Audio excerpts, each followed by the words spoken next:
Welcome to United Report, your ultimate source for everything Manchester United. From breaking news to in-depth analysis, we've got you covered with all the updates, transfers, and match highlights you need.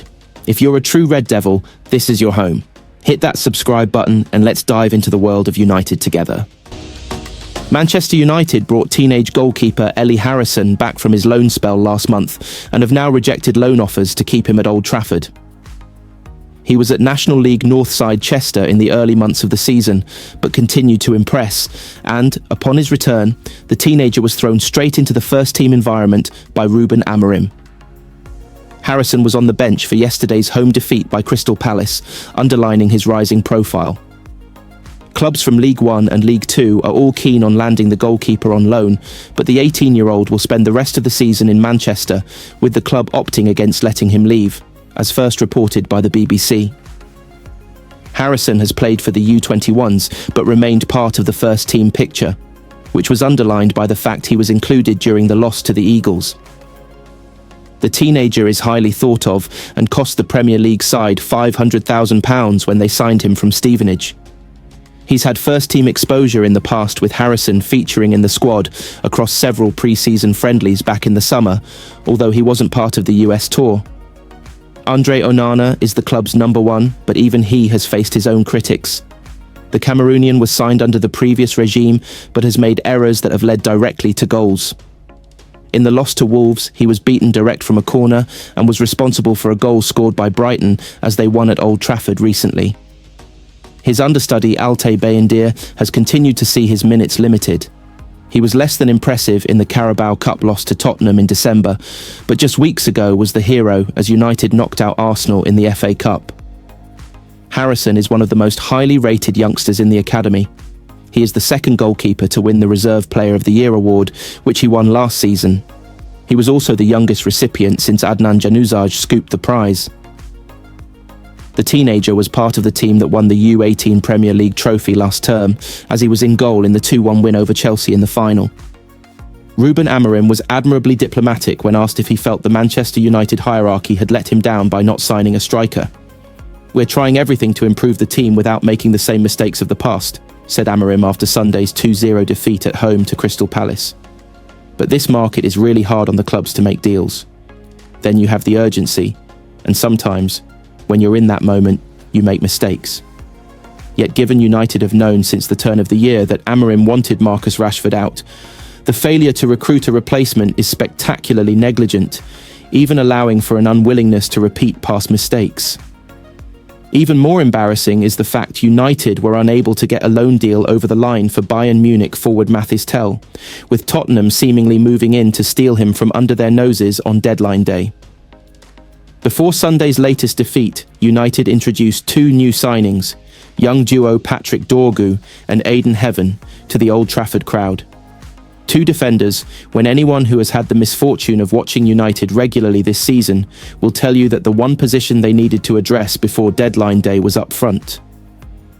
AMORIM may have chosen diplomacy post-match, but his team selection leaving Rasmus Højlund and Joshua Zirkzee on the bench and playing midfielder Kobbie Mainoo as a false nine was a blunt message to Sir Jim Ratcliffe and his cronies that he needs a striker who can fulfil the basic remit of the position scoring goals regularly. The failure to do so means United's attacking options are Højlund, Zirkzee, Ahmad, Alejandro Garnacho and Mainoo, whose average age is 21 and who have just 14 league goals between them. Zirkzee has just 3 goals in 24 Premier League games. Garnacho hasn't scored in the league since November. Højlund not since early December, while Mainoo has yet to get off the mark in the league. Only Ahmad has looked potent in the league, with 6 goals this term. But the blame lies not with those young players, but with those in charge at United, for continuing the policy of substandard recruitment and failing to adopt a strategic approach to improving the squad. Ratcliffe's arrival at United little over a year ago was supposed to herald the dawn of a brave new era, after more than a decade of mediocrity following consistently poor recruitment and overspending on average players. Yet United fans are left bemoaning the failings they have become accustomed to in the post-Sir Alex Ferguson era, with a squad that is simply not fit for purpose. In the summer, United decided to stick with Erik Ten Hag, having interviewed several potential successors, and handed him a further £200 million to spend on signings who have, once again, failed to reach the required standard. Ten Hag was sacked after a poor start to the season, replaced by AMORIM, who had been in the job less than a month when the United hierarchy sacked sporting director Dan Ashworth, who himself had only been in the role for 5 months.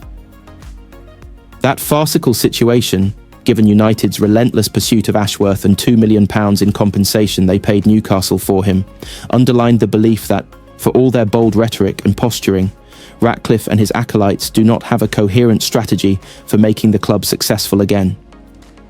That feeling has only been strengthened by United's lamentable performance in this transfer window, when they have failed to address the one role within the team that was glaringly obvious. United are said to be happy with their business in the window and were forced to take a financially disciplined approach to incomings and outgoings. The hierarchy were not prepared to take expensive risks, paying high loan fees for unproven young players with no buy option.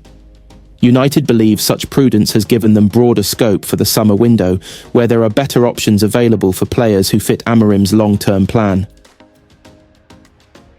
Aston Villa manager Unai Emery has confirmed he would like to add up to 3 more players to his squad ahead of Monday's transfer deadline, amid their quest to sign Manchester United forward Marcus Rashford. The Manchester Evening News understands Villa are closing in on the signing of the England international and are hopeful of getting a deal over the line ahead of Monday evening's 11 p.m. transfer deadline. The attacker has been frozen out at Old Trafford by head coach RUBEN AMORIM, last playing for United when they beat Victoria Pleasant 2-1 in the Europa League on December 12th. He has been left out of 11 of the last 12 matchday squads since then. United are open to letting Rashford go ahead of the deadline, and the forward has also expressed a desire to leave. He was understood to be keen on a move to Barcelona, but their financial situation put a deal in doubt. Rashford's £325,000 a week wage packet could present issues for any club keen on borrowing him for the rest of the season, but Villa are progressing with a move to sign the 27-year-old. As quoted by our sister title, Birmingham Live, Emery said, "Hopefully in 2 or 3 days we can join 2 or 3 players with us. I am going to be very motivated to get collectively here our objective. It is not normal, at the moment, what we are doing in this transfer window. But there are different circumstances we have to accept. There are still a few days until we close the transfer window, and the club is working, and we have to do something fast. I am very happy how the players are responding. We played some matches where players were close to leaving, and we were responding and getting the performance we needed. I am proud of them. It is going to be difficult joining more players with us in the next days, but we are being a very good team, competing in different competitions with the players we have had. I am happy, for example, how Lamar Bogard is responding and progressing. When we are missing players, it is an opportunity for others, like him. In case we are keeping the same squad and not adding players, I will be confident we can compete in the Premier League and Champions League. But of course, we are trying to add more options to play with capacity and skill. They can add. Matheus Cunha has been described as a perfect signing for Manchester United, despite only just signing a new contract with Wolves until 2029. The Brazil international has been a constant shining light for the club, who've been entrenched in a relegation battle all season. With 11 Premier League goals to his name in the 2024-25 campaign, Cunha bagged his latest in an impressive 2-0 win over Aston Villa on Saturday evening. After putting the ball past Emiliano Martinez in the 97th minute, the 25-year-old kissed the badge on his shirt and made a signing gesture with his hands, suggesting he had finally committed his future to the West Midlands side, after much speculation over whether he'd move on or agree fresh terms. While his new contract, which he was said to have signed before leaving Molineux Stadium after the game, ties him to the club for another 5 years, it's understood that it contains a relegation release clause and a minimum fee buyout clause. The forward's impressive performances has seen him subject to interest from Nottingham Forest, Arsenal and United. The idea of signing him, even after putting pen to paper, has been raised once again thanks to ex-Red Devil Michael Owen. The former England striker took to social media and called him the perfect signing for the Premier League giants, but did question if a potential transfer would even be financially viable. He wrote on X, The financial rules and regs will probably prevent it from being a possibility, but Cunha would be the perfect signing at Manchester United. He's seriously good, and would fit perfectly into their new system. After being reminded that Cunha had just signed a new long-term contract, Owen doubled down on his take, adding, "Yes, that's the one. Reckon he'll see out his contract? Reckon there's no buyout?" He was tied in for the foreseeable future anyway. May as well double his money in the meantime and still be in the same position if a big opportunity arises.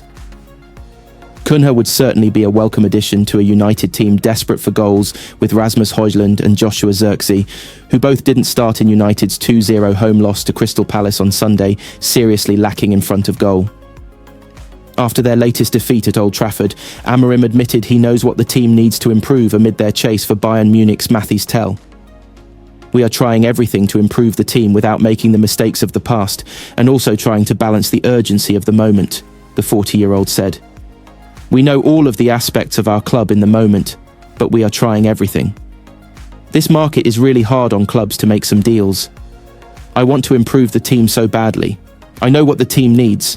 Sometimes it's possible, sometimes it's not. When the window closes, we will see the players that we have.